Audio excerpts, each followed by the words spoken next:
Welcome to the crypto nest. So I don't know what happened, but my Ali chart, it just, all my drawing disappeared. So yeah, that's the surprise of the day, I guess. Okay, so I had to redo it a little bit, and then yeah, it's not great. So once again, we did the 1, 2, 3, 4, 5. Now honestly, this week is crazy, and it's kind of bothered me a little bit, but what can I say? So this is the ideal retracement for a wave 2. Now we can see that we wick out of this ideal retracement, and now I can, if I zoom in a little bit more, I can say that okay, first of all, let me do the corrective. In my opinion, what was it? So this was the top, so I would say this was the A. Within this B we had the A, a B, and a C. Yeah, here, and this, it's the C. Now within this wave C we should have maybe 5 waves.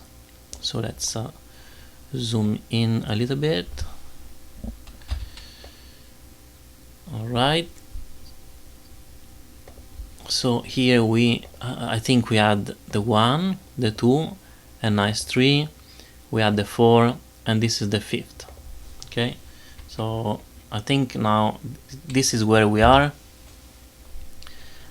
Up for the moment we barely did a new lower low, compared to the wave 3, but we could get even lower. That's why I'm kind of allowing yeah, the price to go a little bit lower, and then I find it's fine.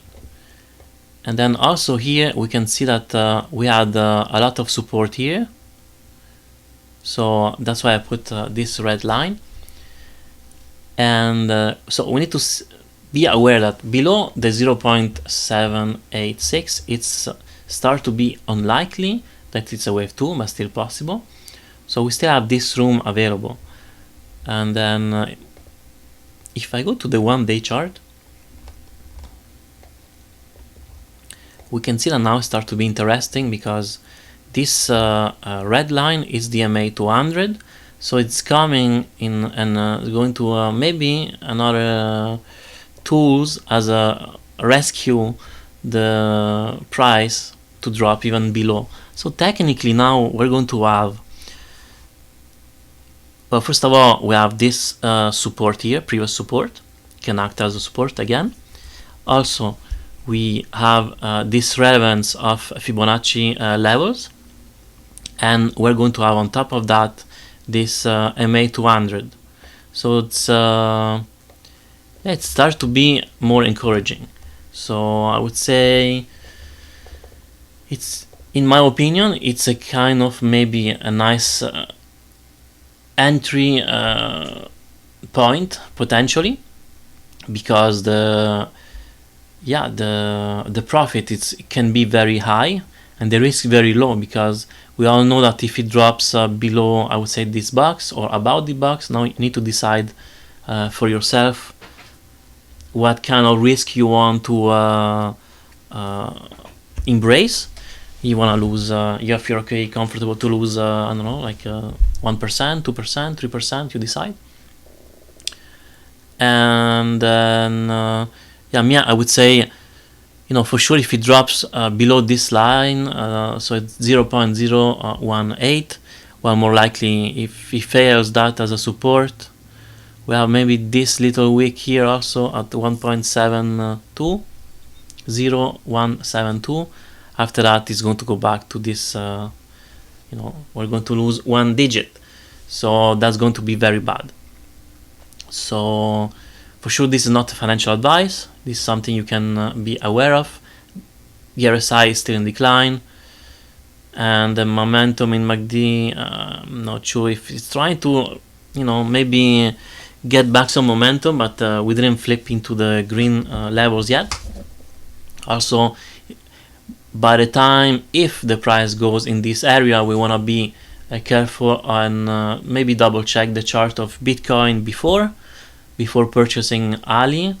You can try to figure out if the trend, short-term trend of Bitcoin, if it's up or down, and also maybe you want to go and check the BTC dominance, and that can also help you out maybe to have a better understanding of the situation. This is BTC dominance, so it's BTCD here, BTC.D, and then so it's all the inflow money in Bitcoin versus all the rest of the altcoins.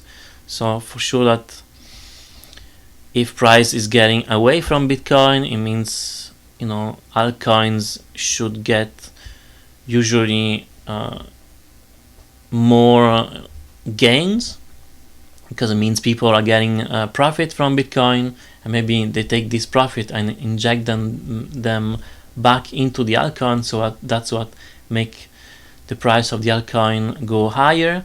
So this is all variable that you need to be aware when you're going to you know, maybe trade into a very hedgy and risky area that it can flip out easily. So you want to be aware of the larger pictures to help you out to take a good trade setting.